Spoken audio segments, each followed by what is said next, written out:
Strikto na sang Iloilo Provincial Capital ang pagpasulod sa mga tao kasunod sang insidente nga pagpangawat sa Provincial Legal Office. Suna kay Attorney Dennis Ventilacion, padayon pang investigasyon sa mga pulis.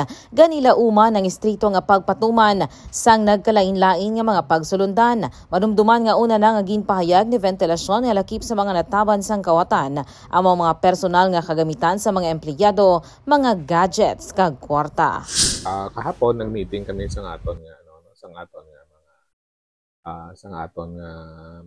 security office, and then so may nakapost na di subong nga mga sa strategic ng mga places ng mga guards naton ng mga police officers, and then ginalimit naton ang mga pasudunay sa mga opisina, especially sa mga nagabaligya diri sa aton, among others. May mga ginpatuman kita nga mga measures para nga hindi na matabo ang naligan nga kinawatan.